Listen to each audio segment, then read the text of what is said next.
Hello, Kentucky friends! Kentucky continues to compete for one of the best rising high school prospects in the country. Will five-star Anthony Thompson land with the Wildcats? Check out the latest news and subscribe to the channel to continue receiving more Kentucky news. And now, Kentucky is in the running for Anthony Thompson, one of the most promising players in the 2026 class. With his versatility, innate talent, and ever-evolving skills, Thompson represents the type of player who can not only fit perfectly into Kentucky's style of play, but also elevate the program to even greater heights. Thompson's decision to reduce his list of suitors from 15 to 7 already demonstrates the seriousness of his selection process.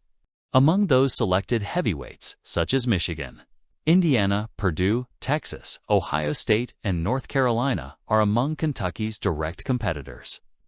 However, there's something special about the bond Thompson is building with the Lexington program. His multiple unofficial visits to campus, even without a confirmed official visit to date, reveal genuine interest and a connection that goes beyond the superficial glamour many programs try to sell to young athletes.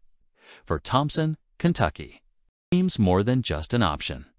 It's a real possibility, and, above all, an attractive one.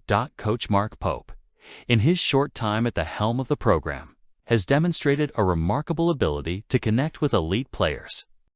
His direct approach, combined with the strategic vision of his assistant Cody Fugger, has been crucial in building a solid relationship with Thompson. When asked about Kentucky, young guard doesn't hesitate to highlight the constant communication and personal involvement of the coaching staff. "We talk constantly, I'd say probably every week," Thompson told KSR. This closeness is not only a sign of mutual respect, but also an indication that Kentucky is willing to invest time and effort in understanding how Thompson can fit into the key program's athletic project. Furthermore, the style of play proposed by Kentucky under Pope's leadership appears to be a key factor in Thompson's decision. The Lexington program has always been known for its dominance at the inside position, but in recent years it has also prioritized the development of perimeter players. Thompson, with his versatile skills and ability to score both inside and outside the paint, would be an ideal complement to Pope's system. He himself acknowledges this. Obviously, they play a lot of centers.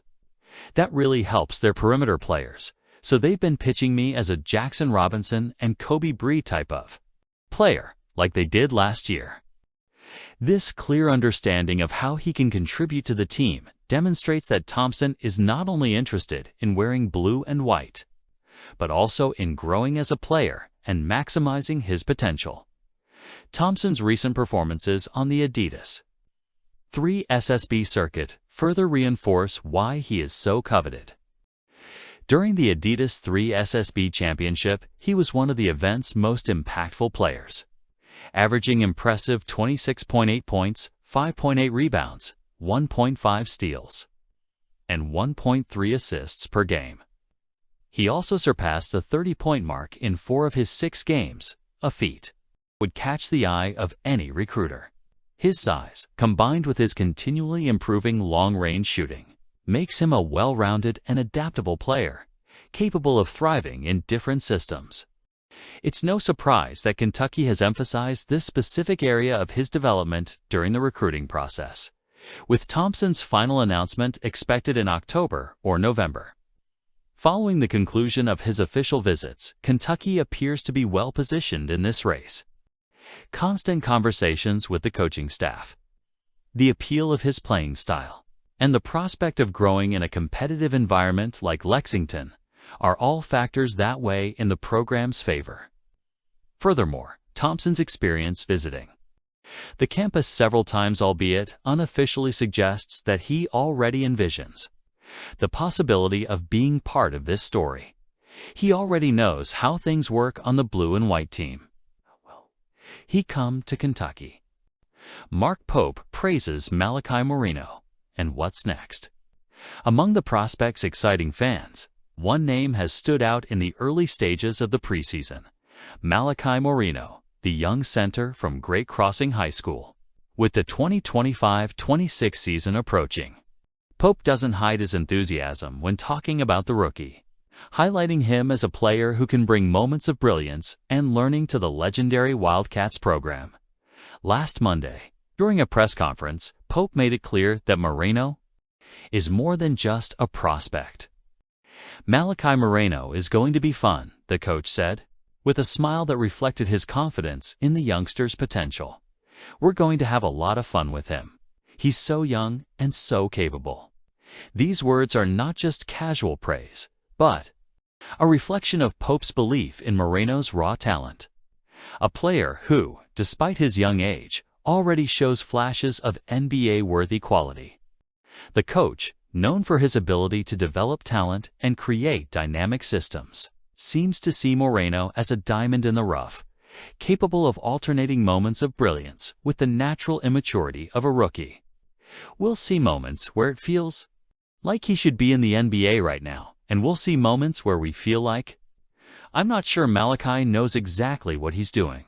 And we'll see both, and that's what growth is," Pope added, highlighting the maturation journey he hopes to witness. Moreno's arrival on the Kentucky campus couldn't come at a better time. With the team rebuilding after an off-season of changes, the center has the chance to make his mark in his first season. The Wildcats' center rotation is packed with talent, but also uncertainties. Jaden Quaint, signed from Arizona State, is one of the names ahead of Moreno in the pecking order. But his recovery from knee surgery could delay his debut, opening up space for the rookie to shine from the start of the season, scheduled for early November.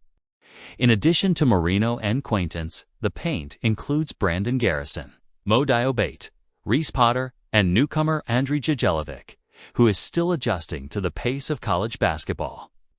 This depth is an asset for Pope, who will have options, explore different formations and playing styles. But it is Moreno who seems to capture the coach's imagination. Pope's optimism for Moreno goes beyond his technical abilities. The coach sees the young center as a versatile player, capable of adapting to the modern system he seeks to implement at Kentucky. Moreno, with his physical size and mobility, can be a key player on both defense and offense, bringing energy to protect the rim and contributing to pick-and-roll plays or even mid-range shots. His youth, far from being a hindrance, is seen as an asset by Pope, who values the opportunity to mold a player with such potential early on. "He's so young and so capable," the coach reiterated, suggesting that Moreno's impact could be felt not only in the present, but also in the future of the program. The Wildcats' ever-demanding fans are already beginning to get excited about the possibilities Moreno brings. In a program steeped in tradition and high expectations, the arrival of such a promising freshman is a reminder that the future can be as glorious as the past. The season hasn't even started yet, and Pope's final rotation remains uncertain. But the possibility of Moreno assuming a prominent role in his first few games is a sign of exciting times ahead. If Quaintance isn't ready for the start of the season, Moreno could have a chance to start, an opportunity few freshmen receive in a program of Kentucky's caliber. Even if he starts as a reserve, his presence on the roster adds depth and versatility to a team seeking to reinvent itself under Pope's leadership. As November approaches, fans' eyes will be on Rupp Arena, where Moreno will have the chance to show why Mark Pope is so excited. Every rebound, every block, every basket made will be an opportunity for the young center to prove that his coach's words aren't just optimism, but a well-founded prediction. Let's get going. Stoops on the hot seat? Really? Let's see what everyone is saying. With nearly a decade at the helm of the Wildcats, he not only became the winningest coach in program history, but also transformed a team traditionally relegated to obscurity into an occasional protagonist in the competitive SEC. However, as with any sports leader, the spotlight inevitably shines on difficult times. And the 4-8 season in 2023 has put Stoops under an uncomfortable magnifying glass. The question echoing throughout Lexington is clear. Has the hot seat finally arrived for the coach who has long been synonymous with resilience and hard work? It's important to recognize, first and foremost, that the debate over whether Stoops will stay is not a trivial one.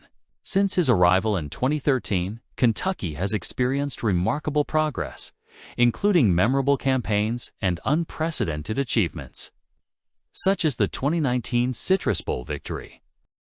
These positive milestones have built a sense of confidence that, even in the face of a recent setback, still weighs in its favor. Mitch Barnhart, the university's athletic director, was emphatic in stating that Stoops is not on the hot seat.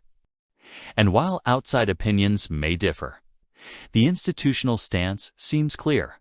The Stoops-led project continues to be seen as a long-term investment.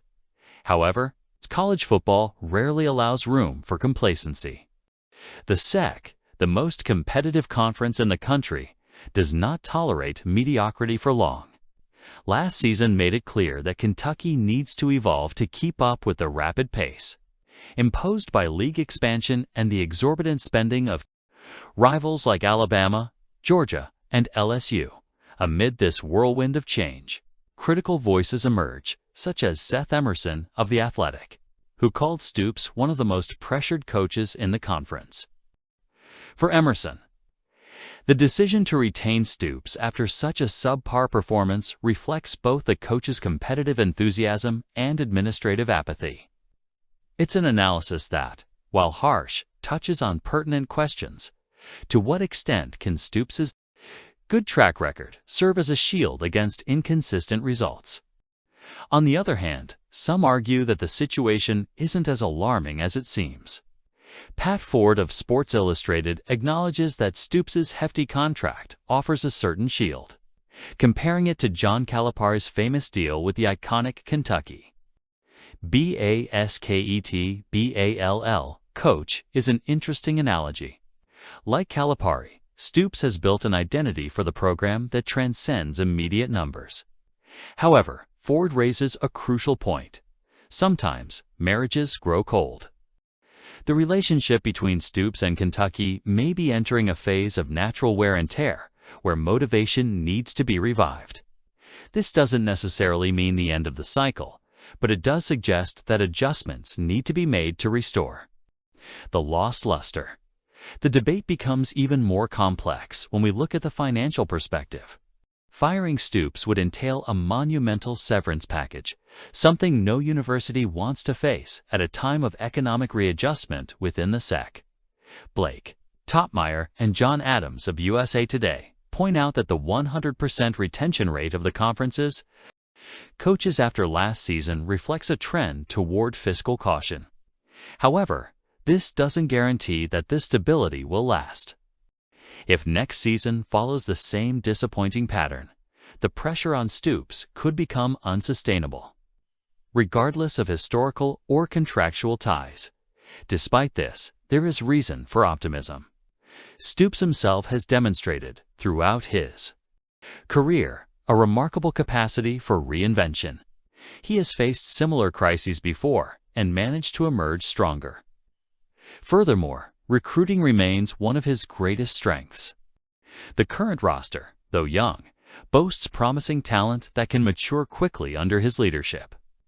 If Stoops can align these elements with a more dynamic offensive strategy adapted to the modern demands of the sport, there's room for a significant turnaround. Mark Stoops isn't alone in the spotlight. He's a reflection of the turbulent times college football as a whole is going through. The pressure on coaches has never been greater.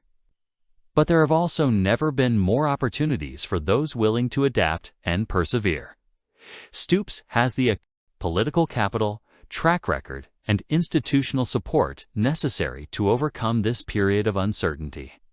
But things can't continue to go this badly. Do you agree? Share your thoughts.